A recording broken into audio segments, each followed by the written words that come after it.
for anyone who's here who's not one of Brian's clients. So we're really excited today to have Brian on for, we don't do a ton of webinars, but this is, one of the ones we really wanted to do. One, because we're going into this quarter where inventory is such a consideration, but also just for sellers in general, this is a really important topic. And Brian and I, connected a couple, I want to say it was like 2 months back, and he's got a lot of knowledge and just a lot of value to really bring to the table for Amazon sellers. So Brian, I really appreciate you coming on today. Really looking forward to the presentation that you do have. And I think we're going to be talking about how to kind of master that FBA inventory game, which, might be easy when you're in the, hey, I just have one product in my catalog and I can restock it.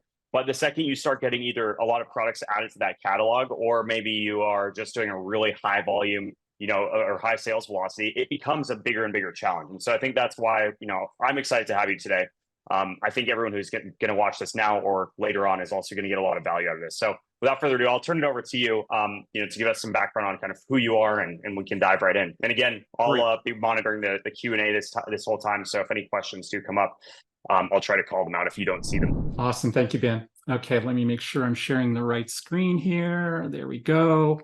So this presentation, Amazon FBA inventory management, the real cost of stockouts and how to avoid them. I'm Brian Cummings from Prep It, Pack It, Ship It. We are an FBA prep center. We offer e-commerce order fulfillment, inventory storage, and such. In fact, a little bit more about me here. So I am the operations manager for Prep It, Pack It, Ship It. Again, we're an FBA prep center. I'm formerly the training director for e-commerce business school. We taught beginning sellers how to build businesses on Amazon through reselling products. I've hosted over 200 podcast episodes for a Saturday Morning Live. It's a podcast for new Amazon sellers. I began selling myself in 2001. I had a website, built a website from scratch selling health supplements. You can see at the bottom bullet there, my background is as a neuromuscular therapist. In fact, that was my career until I became an Amazon seller, and I've never looked back. I started selling on Amazon in 2008, FBA 2009. I have my own brand on Amazon, and I'm a total Amazon evangelist, if you'd like to say that. So regarding restock rates or being in stock on Amazon, there's a lot of skills that you can master. If you're here on this webinar, you probably attend other webinars. You're trying to build your skills as an Amazon seller. Whether you're trying to master product selection or Amazon advertising, optimizing your product pages, A+ content, building better supplier relationships. That's all great. Those are wonderful skills to learn. However, what I'm talking about today is not a skill, but a process of building a process that you can put in place today in your business that will dramatically affect your profitability of your business and the growth of your business. And yet you don't have to learn a skill to do it. It's just a process. So for inventory management, I'm assuming that you're aware of this graph right here. This is your inventory performance index. It has a direct correlation to your capacity, how many products you can send into Amazon FBA. And Amazon tells you that there's 4 top influencing factors: excess inventory, your sell-through rate, stranded inventory, and in-stock inventory.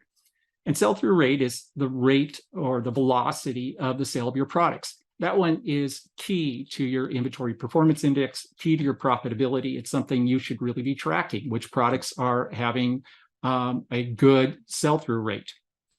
In-stock inventory does not directly affect your IPI score, but Amazon says, well, it's one of the top influencing factors. In fact, they give you a graph that looks like this, Amazon, your FBA in-stock rate. And what this tells you is over the past 60 days of the products that have had sales, how often have you kept them in stock? So those products over the past 60 days that have had sales, if they've been in stock all 60 days, all of them, you would have 100%. Amazon tells you that good is 90 to 100%. And what does it say over here? Fair is 79 to 90%. When you are a new seller and you just have a few SKUs, this is not so difficult to be in that good range. But when you get a lot of SKUs, it becomes very, very difficult to be in that good range. And yet it's key to your profitability. And I'm going to tell you why here. I want to illustrate this through a case study of one of our clients at Prep It, Pack It, Ship It. This is a longtime client of ours. They're in the women's accessory field. They have many SKUs. They are basically a reseller. They do have their own brand, but the majority of their products on Amazon are from a manufacturer or distributors. And so they are competing against other sellers. These are not necessarily private label listings. They may be the only seller on the listing, but for the majority of these, they're competing with other sellers. So they found that they had a lot of products that were going out of stock. In fact, you may notice this yourself in your own business, that you have top sellers that go out of stock. And what that leaves you with are your mediocre sellers or solo sellers that are staying in stock. And you're thinking, wow, I wish I had more products of the top sellers. And this was their problem as well. So they decided to investigate why this was happening and how they could remedy this. They began routinely tracking their in-stock rates. Now, this is at the beginning of 2002 when they started employing this. At that time, they had over 400 SKUs on Amazon. They found that more than 50% of their items were underperforming. And by underperforming, it doesn't mean that the products weren't profitable. But if you think about the capital that you have invested in products that are slower sellers, if you could take that same capital and instead have it in faster selling products, given that you have the same margins on them, your business will be far more profitable. And Amazon said they had an in-stock rate of 44%, not too good. So they started tracking this, and they built their old school management system, just a Google sheet here, where they were accumulating information on sales and the amount of products that they had at Amazon, on order with their supplier, at our prep center, or in transit. They were tracking all of that through a spreadsheet on a weekly basis. And then they were looking back over a month's period of time, 90 days, to get an idea of forecasting over that time period. So this was tedious work. It wasn't hard work to do.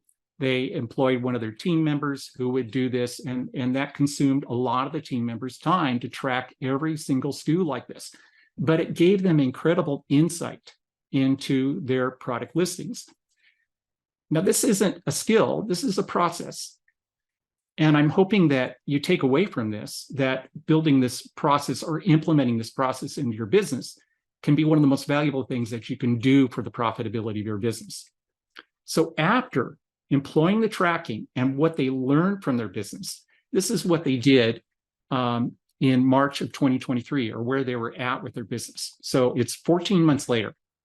They went from over 400 SKUs down to 300 SKUs. They discontinued many of the slow-moving products and replace them with other better selling products.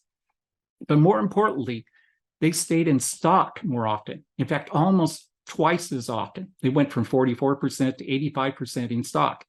And if you think about, well, you can't sell what you don't have in stock. Well, now they could sell twice as much because they're in stock. Plus they had better products. So their sales increased by 455%. From January 2022 to March of 2023. And if you think about the selling season back then, I mean, March is not necessarily a great selling season. January sometimes is better. Anyway, this is their results from the regular tracking that they have done of their products. Beforehand, when they had stockouts, there's cost to that. If you don't have the product in stock, you can't sell it. So there's no revenue nor profit when you're out of stock. You may lose your organic sales rating, especially if you're the only seller on the product. If it's not in stock, Amazon's going to replace your position in organic search with other products. When you do come back in stock, you've lost that organic search ranking. You may also lose the Amazon performance badges and search results. And performance badges affect the click-through on your products from search, as well as the conversion rate of those products. People tend to buy more products that have performance badges. Your repeat sales may suffer as customers that return for your products, they don't find it in stock, they buy from your competitor. And then if they buy again, they're already purchasing from this other competitor, they may just continue buying from that competitor rather than buying from you. Lastly, your TACoS. And TACoS is an advertising term. It stands for total advertising cost of sales. Amazon will tell you your ACoS, which is your advertising cost of sales. That's the percentage of money that you spend on advertising for products that are advertised. TACoS is all of your products. So it takes into effect your cost of the products that sell from the ads plus the organic sales. If you don't have your products there organically, if your products aren't high in search, organic search, you're going to spend more in your sponsored ads. It means that your profitability is going to go down as your advertising costs go up. So increase TACoS. So the cause of stockouts might be unanticipated sales increases. You're not aware that people are going to be more apt to buy during a particular season, for instance. If you're selling holiday-related items, gift-related items, this is something you definitely need to be concerned about here coming up in Q4. Supplier delays, slow to reorder, and this one's on you if you don't reorder on a timely basis. Inaccurate sales forecasting, and also a lack of an inventory management system. Because if you're not watching your sales rates and what you have in stock, as well as how long it's going to take you to reorder those products, the lead time from the supplier, you don't have an inventory management system.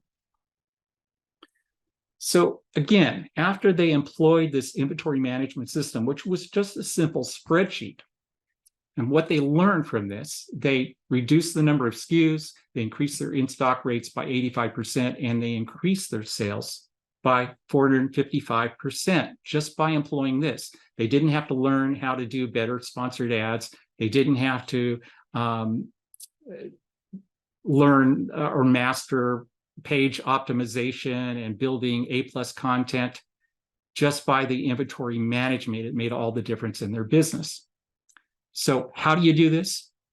Well, from their spreadsheet, what they were tracking is unit sales. They're tracking their stock at Amazon, the stock that's inbound to FBA, stock at a warehouse or like our prep center, and the stock that they've ordered from their suppliers. And they did this on a weekly basis. Now they're looking back here, you can see on a monthly basis, but they track weekly. And if you're tracking monthly instead of weekly, you're not able to respond to those changes in demand on the product, not adequately enough. So you need to be doing this on a weekly basis. Now, if you have questions about this, please put them in chat. It really helps me to understand what you're thinking about, if I'm hitting the mark with you, if you have concerns about this. What can you do to track your products? How do you set that up? So simply using the Amazon Restock Inventory Report is a great start. I'm not going to suggest that you use this spreadsheet entirely by itself. I think you need to add a lot more to it. But the Restock Inventory Report from Amazon will tell you what sales you're having on your FBA products, the number of sales over the past 30 days. It's not weekly, it's monthly. It'll also tell you what's inbound to FBA here, what's available, what's being transferred. And they have another part of this tool that has to do with forecasting.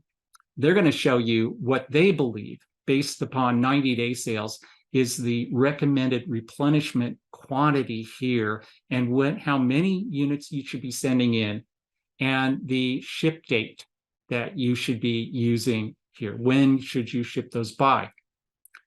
Amazon has a restock inventory tool in which you can put specific information in there, like who your supplier is, your average lead time for that product, and then it will make these calculations for you.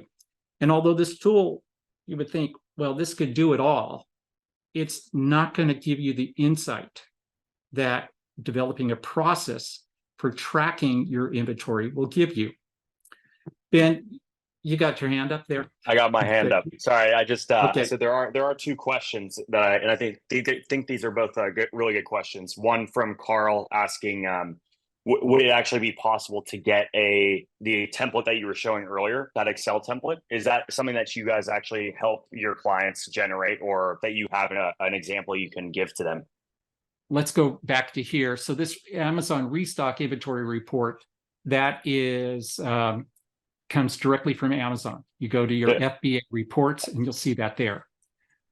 Was he talking about? I think about this one. Yeah, that's this template that your that client had, or this case study had used.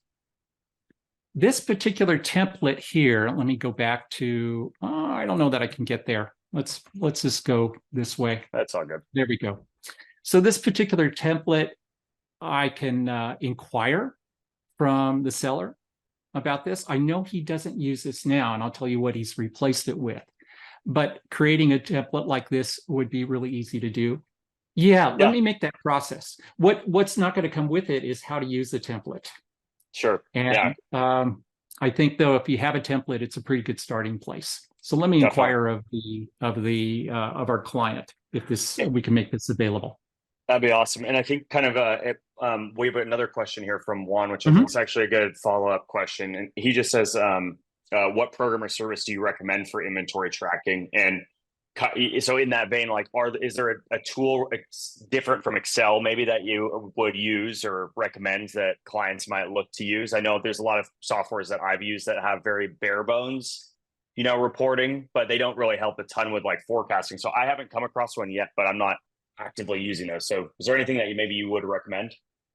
Sure. Yes. In fact, near the end of this presentation, I'll tell you what our client has switched from this to another tool. And he's found that tool, although it's not cheap. He's super excited about the data that he gets from that tool.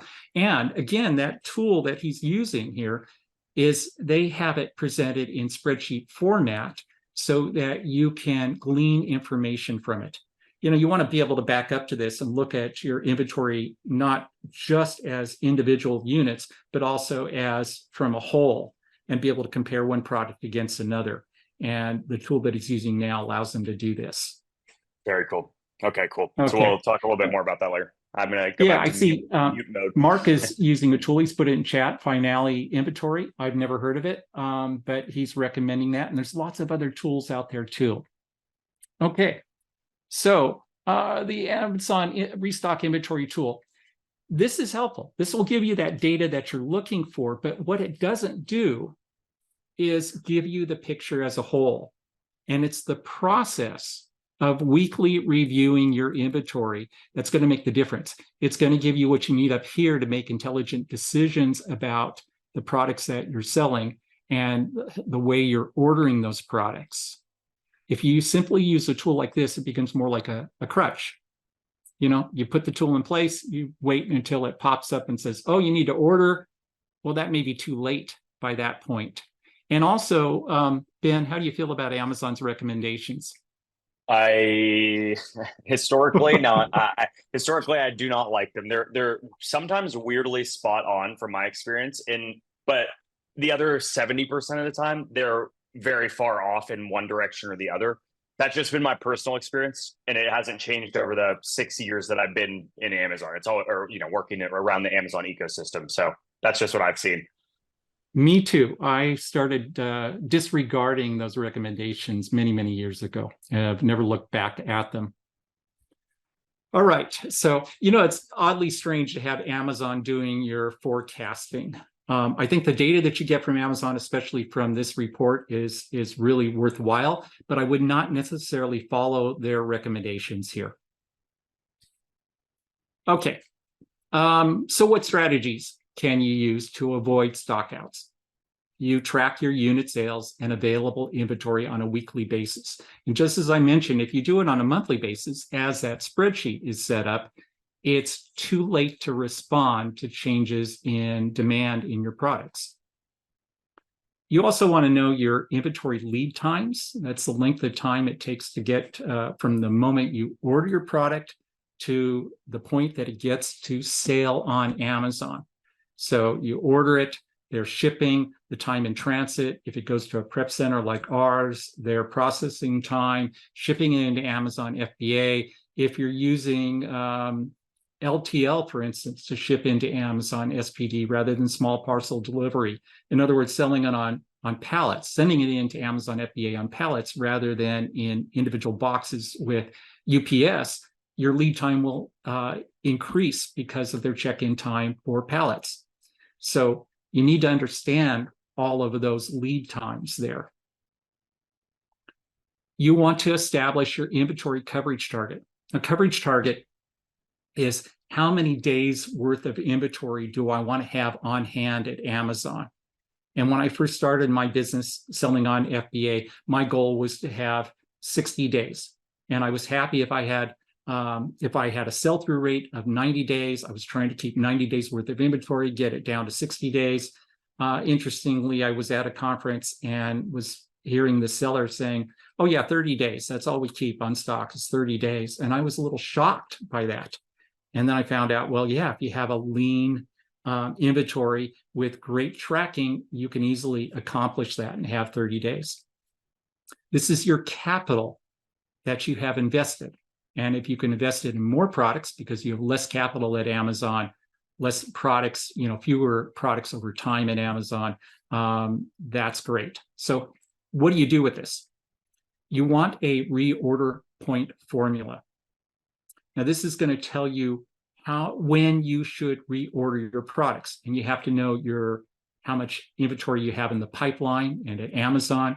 You have to know your order lead times and also that inventory coverage target. If you have that, then you can look at your average daily sales and the time it takes you to reorder. You multiply those two together, and then you're going to want something to give you a safety margin, which is called safety stock.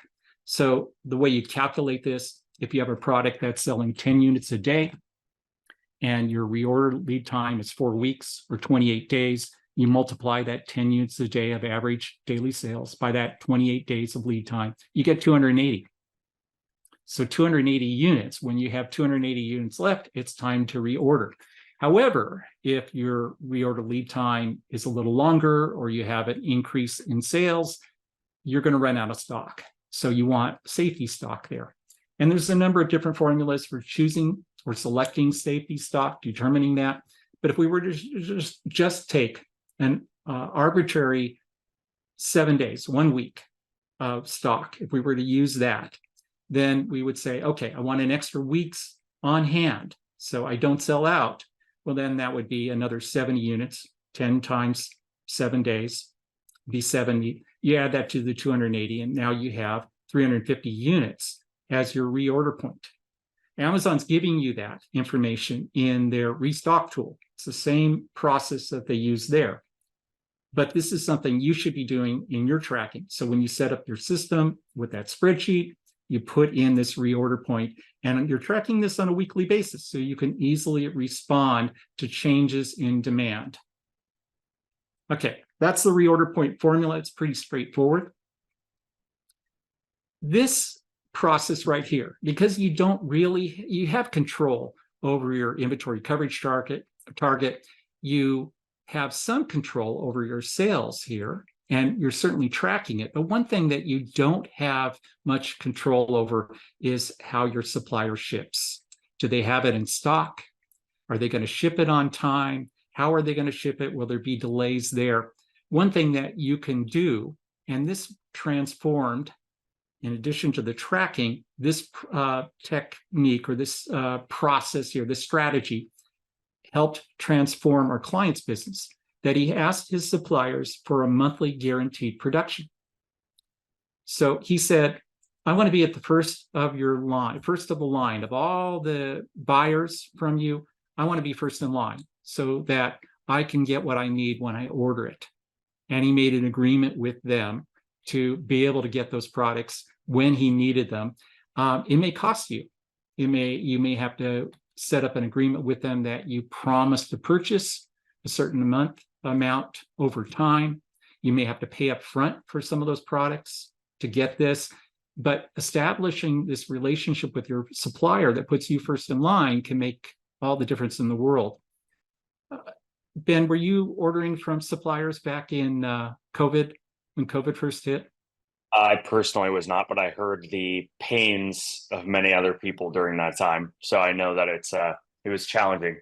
Yeah. Yeah. I was just going to say that point right there is actually a really big one, is the better relationship you have with that supplier. Can go a really big, long way as well. And Brad, we do have 2 questions whenever you're ready for them. Great, please do. Well, the first one is actually, I think it was from the previous slide there, but one thing we have, Carl just asking, why are you not including the shipping time in the reorder formula? And I'm not sure if that's shipping from, let's say your guys' warehouse to FBA or from the actual manufacturer, but where do you consider those shipping times in there? It definitely has to be part of that. So that inventory order lead time is from the moment that you place the order to the time that it's up for sale at Amazon. And some of that is a little bit of guesswork, or you have to rely upon your experience. But that shipping time, and if you're sending it to a prep center, that's included in all that. Again, it's that time from when you order to the time it goes up for sale. That's what reorder lead time is. Got it. And that's a great question there. And then the next one is, let's see, we have from Anonymous, what's the reorder lead time for Prep It clients this time of the year? I'm a new seller about to run out of stock within a month. Could you tell me when I should schedule a shipment? Well, schedule a shipment, spot, Brian. Yeah, this is like Q4. Now you need to do the shipment ASAP. And I'm not talking about our production here. Our production is solid. So we're talking 24 to 72 hours. Typically, it's 24 to 48 hours turnaround time. A very large order, we might need 72 hours, 3 days to process that. But oh, sorry, go ahead. Yeah. I was just going to say, there is a really good kind of question within that question, which, just to kind of pull it out a little bit, is that especially around these kind of peak events, you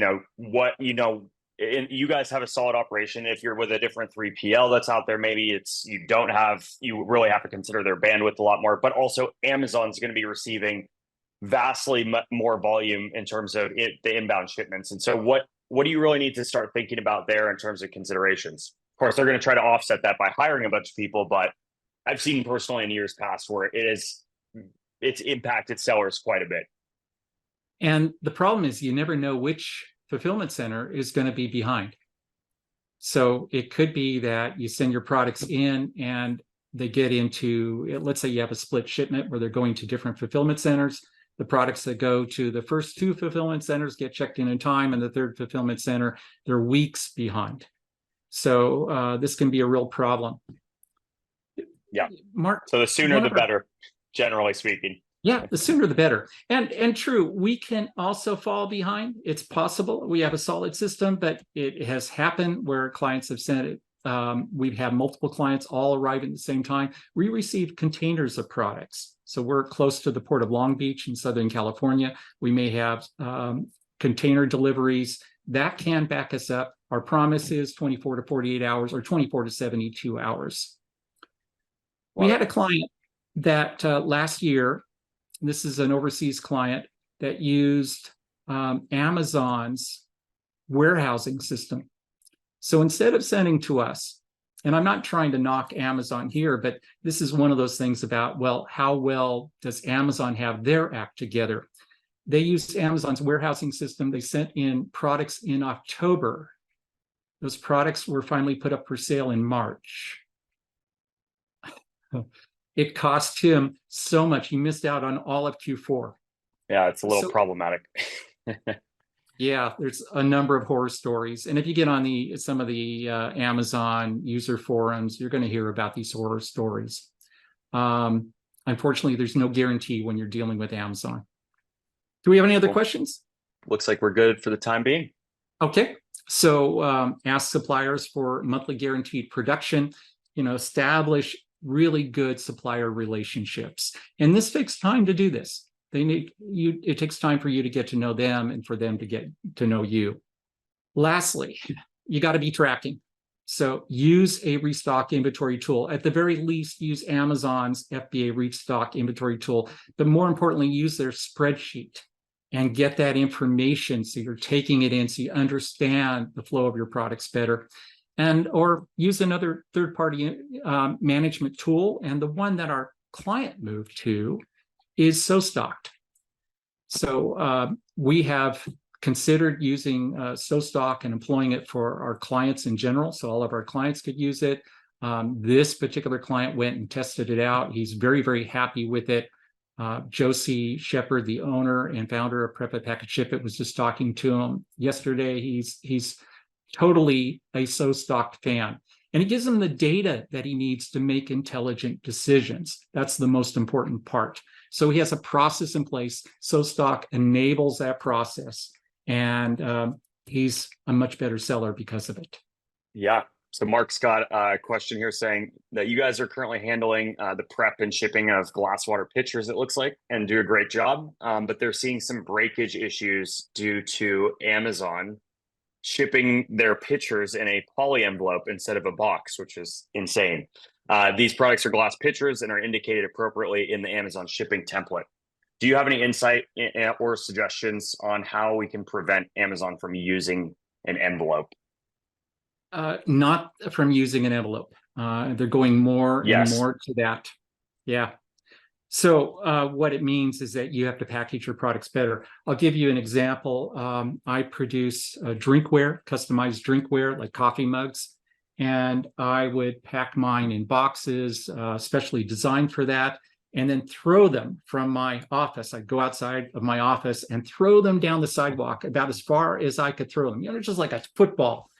And I was trying to prevent breakage because it blew me away how many coffee cups were breaking in packaging. So I don't know how they do it. UPS handling them, the mail service, whatever it is, breakage is a problem. Yeah, you might say, get out of selling glass just because of that. Real quick, I'll just say I can kind of echo the same thing. I was selling coffee mugs for a while, and the same thing. We would pack them in boxes with bubble wrap around the boxes, but even packaging them really well, there's still some that are going to break. Like it's just Amazon's not going to delicately handle them, And the other thing, the exact same thing, the drop test, right? Which Amazon says your product should be able to handle a drop test, which I think, if I remember, is like from 6 feet height. So, literally something drop, like that. Yeah. Drop the whatever your packaging is. That being said, I mean, I'm sure that there's instances where things are dropping from higher than that or being thrown further than 6 feet. So, yeah. So that's, how can you mitigate that? Well, hopefully you can sell more of your product just because you're managing your inventory and lead times better. Hey, so this is the end of my presentation here, the real costs of stockouts, how to avoid them. We are prepitpacketshipit.com. We have a special offer for you. You can mention the code SC15. That'll give you 15% off of your first inbound shipment. We are a FBA prep center. We handle prep and shipping into Amazon FBA as well as returns and removals, inventory storage, e-commerce order fulfillment. We receive containers. We have 2 locations in Southern California, one of them close to the Port of Long Beach, 10 years in business, an Oregon warehouse for arbitrage. So that's who we are there. Love it. Brian, that was an amazing presentation. I really appreciate that. I just wanted to kind of open it up now to maybe a more formal Q&A. I'm a teacher at heart, so I love answering questions. Cool. I'll give it, I don't see any in there right now, so I'm going to give it a couple minutes. But in the meantime, I was just going to ask you guys, I have a couple questions. So my first one was Seller Fulfilled Prime. This was something that I've worked with a couple clients in the past, and they got enabled for Seller Fulfilled Prime, which, seems like a very promising solution, right? That we could use that either as a backup method or as, potentially an overall good method. But my question to you guys is, do you guys support Seller Fulfilled Prime? Because they've gotten stricter over the years. And I think now you have to ship it like within 24 hours or something like that, 6 days a week. And have you seen success with that for any of your clients? We do FBM shipment or direct to customer shipment, and we promise same day shipping if the orders come in by 12 noon. With seller fulfilled prime, you definitely have to get it out that same day, but what they measure is the delivery date of it. And they're trying to meet prime 2 to 3 days in arrival time. So you can set up seller fulfilled prime where you only ship to certain zip codes that are closer. The cost of using seller fulfilled prime because of the increased shipping speed, so you need a more expensive method, and then the direct to customer fulfillment costs that we charge, when we've looked at our clients' products, they've shown not to be profitable with seller fulfilled prime. And even though I was doing in-house my own FBM shipping, I chose not to use seller fulfilled prime because I didn't have the profit margin to make it work because of the increased costs. You probably looked at that too. Yep. Every time we've run the numbers, it's generally ended up being that it's not a cost-effective model for the products, or the business that I've been working with. But that being said, I haven't looked at it in probably about a year. I've heard a couple clients who've asked about it, but looks like we've got a question from Juan asking just if you can share that the reorder point formula that you shared earlier. And one thing I'll mention real quick before. We have recorded this webinar, so it will be sent out. Great. Okay, let's see here. I'll share my screen. There we go, right there. There's the reorder point formula. Again, you're trying to cover how much stock you have at Amazon before you need to reorder, and you know what that point is. So you take your average daily sales.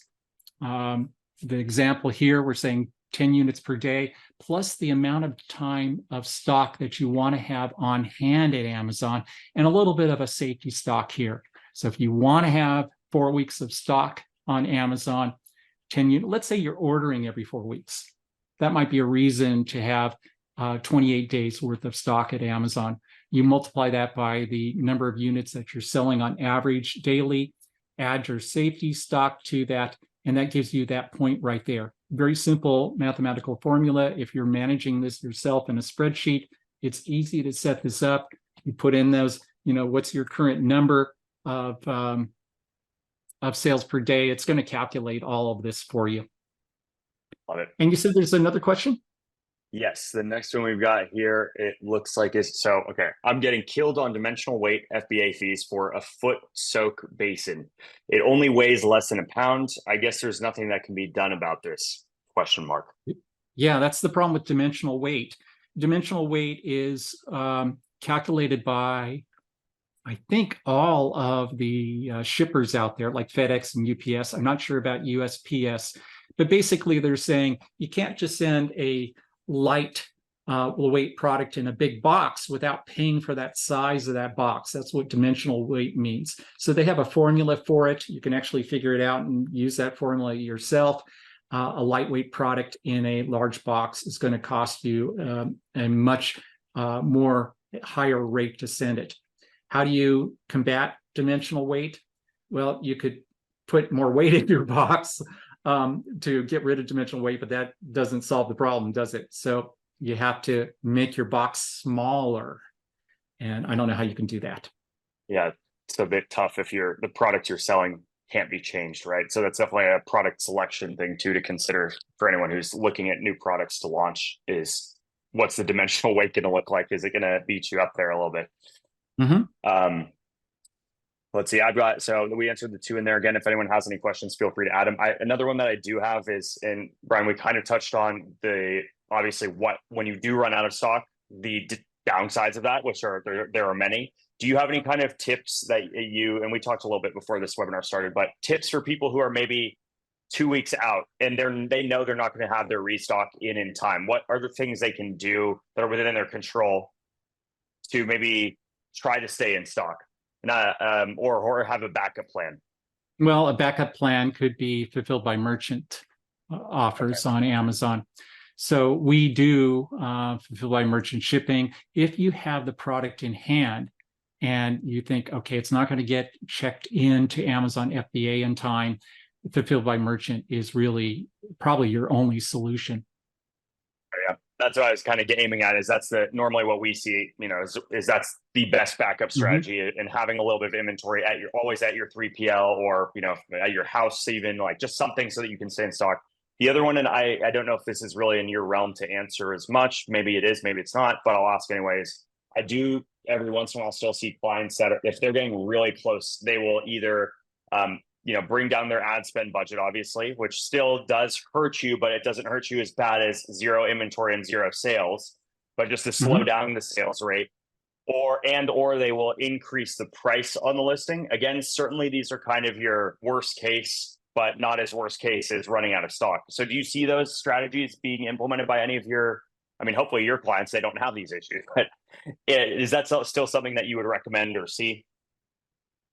Yeah. So what's Ben is talking about is if you know that you're going to run out of stock because you can't get the product there on time, Amazon, or can't even do fulfilled by merchant sales because you haven't gotten the product in your hands or the prep center's hands, is you don't want to run out of stock. You know what the costs of running out of stock are. So raise your price, that'll slow down sales, or reduce your sponsored ad budget on the product to slow down sales.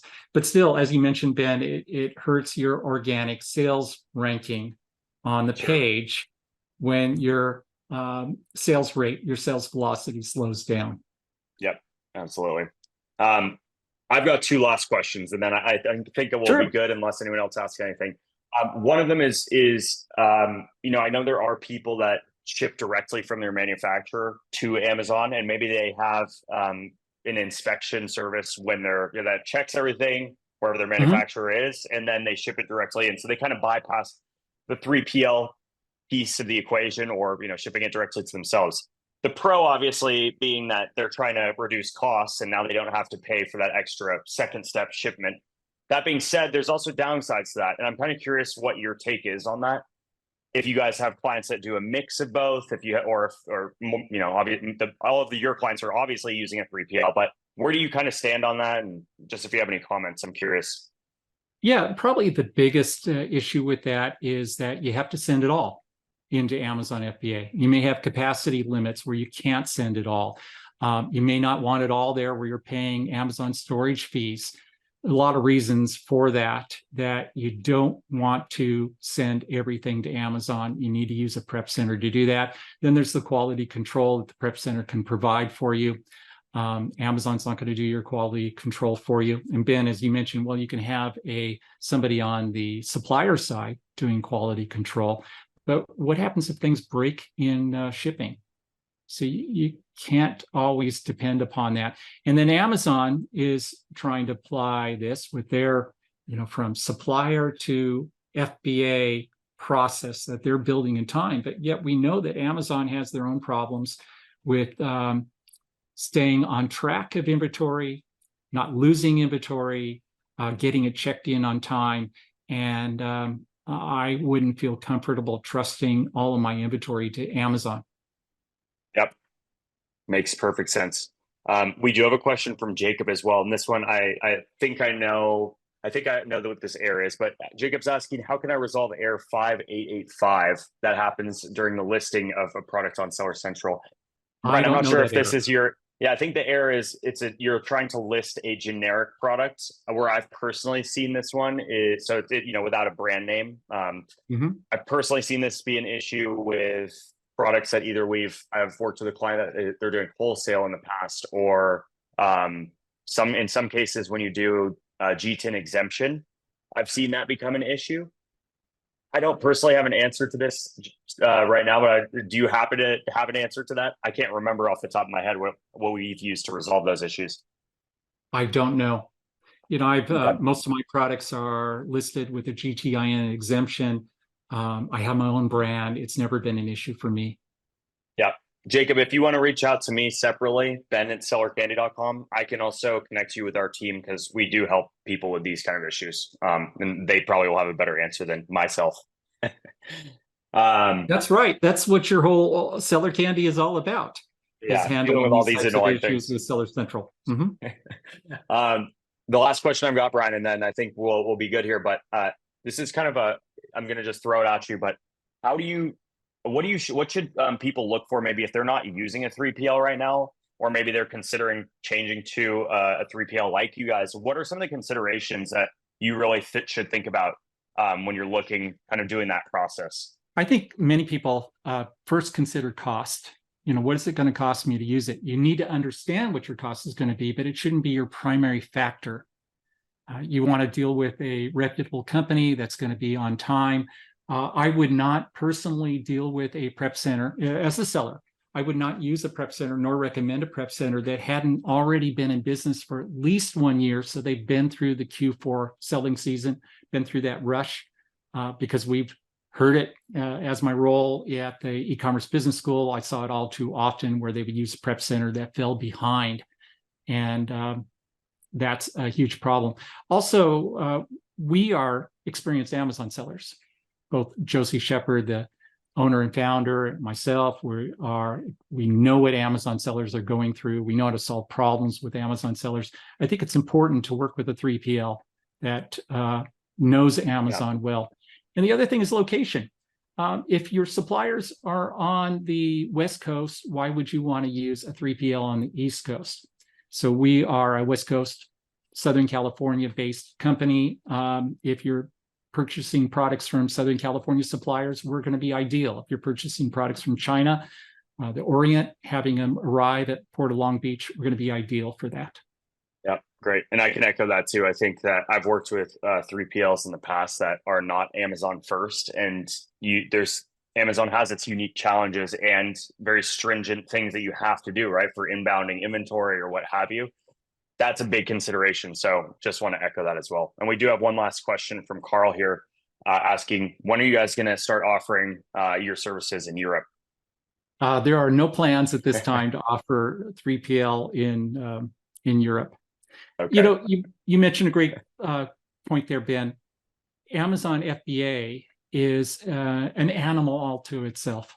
And if you're using a 3PL that is not a focus, doesn't have their primary focus on Amazon FBA, there can definitely be problems for you. So that would be the other thing, is what's your main business? If a prep center says, yeah, we are an FBA prep center first, I definitely go with that.